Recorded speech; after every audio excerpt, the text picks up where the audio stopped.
Morning. Let us start with a small experiment here. Could you please raise your hand if at least once in your lifetime you felt vulnerable? And now, please raise your hand if when you felt vulnerable, you wanted to be understood and supported. And look around.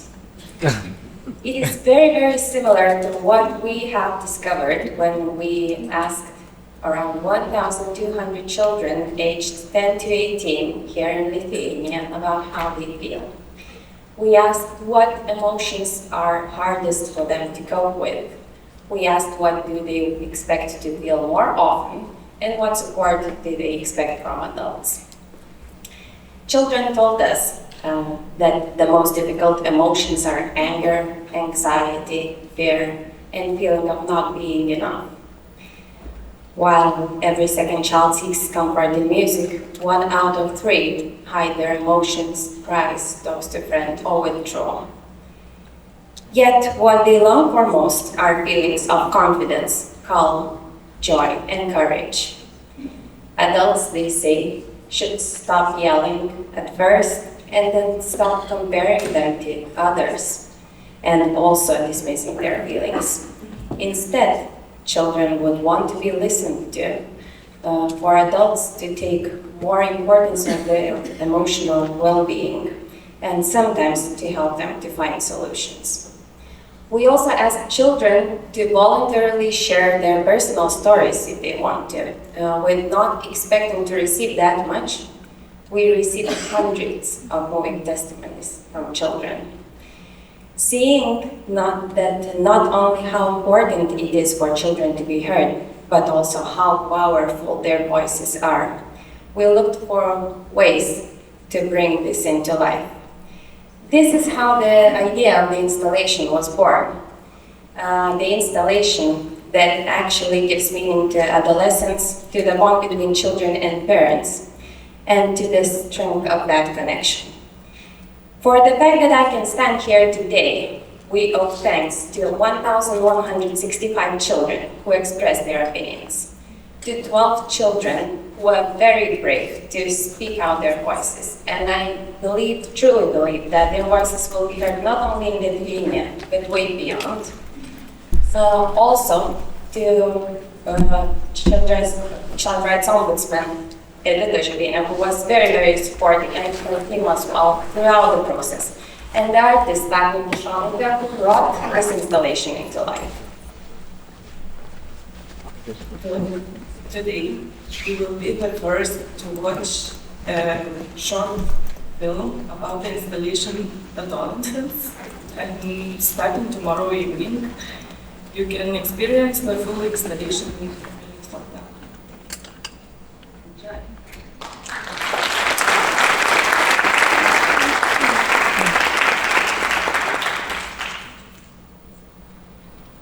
Taip, aš žinau, kad mano emocijos yra labai daug, bet viską kaltinti paauglystėse ir kad tai viskas yra tik mano galvoje, man tai pavyzdžiui nepadeda. Aš iš tikrųjų tikėjausi, kad mano tėvai mane didžiuosi. Jeigu būna sunku, tai nueinu pas mamą pakalbėti, pabūti tiesiog šalia. Mano paauglystė buvo, sakyčiau, labai spalvinga ir man norėjosi daug išmėginti, daug pabandyti.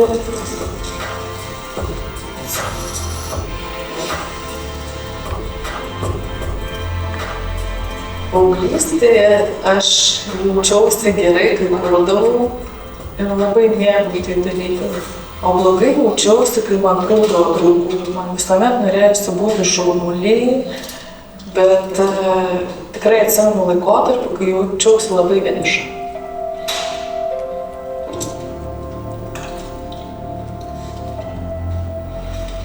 Organizacija Gelbėkit vaikus kreipėsi į mane su mintimi, kad labai norėtų atspindėti apklausą, kurią atliko net su 1000 vaikais. Ir apklausa buvo apie vaikų jausmus ir emocinę būklę. Labas. Aš Agnė, klausinėsiu tave šiandien. Aš norėčiau tavęs paklausti, kokias emocijas norėtum jausti dažniau? Dažniau norėčiau pasididžiavimo savimi, švenčiu daugiau džiaugsmo, nes kartais jo tikrai netrūksta, ypač daug pykčio dabar kažkur nelabai žinau kodėl, bet... Norėčiau kur pyktis, liūdėti. Nemalonu jaustis, tik man. Pasikalbėti su kažkuo, apie ką tu jauti ir kas tave kamuoja, yra geriau negu slėpti viską ir kad tas pyktis ar bet kokia emocija tiesiog augtų ir po to išsilieja nenorimiu būdu. Kai būna sunku, tai aš dažnai bandau nusiraminti iš tikrųjų ir bandau save kaip nors provosti. Kitą dieną, pavyzdžiui, kažką gero veiksiu, ar šiaip kažkas gali gero nutikti. Mūsų pasaulis netobulas, gali vykti pykčiai, nesklandumai, galim nesueiti charakteriais kartu su kažkuo. Bandau paaiškinti savo, kad yra skirtingų žmonių, aš ne viena tokia. Ką suaugusiai turėtų pradėti daryti, kad padėtų vaikams, kai jums būna sunku ar liūdna? Duoti šansą vaikui apsiraminti ir išsipasakoti vėl, žinot, kada jis padėti ramybėj. Nelystų gal tiek, nes vis tiek tos vienatvės gal labiau reikia, kad susitaikyti su tuo. Gal pamokyti, kad viskas paskui bus gerai ir kad nereikia visą laiką galvoti, kad vienas blogas dalykas gali viską padaryti blogai. Ačiū, labai.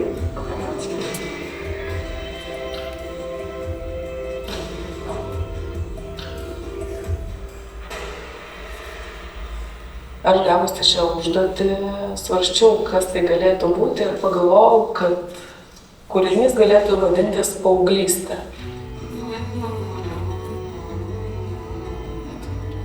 Instaliacijoje vaizduoja 12 figūrų. Figūros yra sudarytos iš plačių kelnių ir džemperių, kuriuos atidavė vaikai. Kai kurios kelnės yra sukurtos iš kompiuterio ekranų, limonadų skardinių ir dar vienas yra metalinis. Man atrodo, kad tokie yra paaugliai.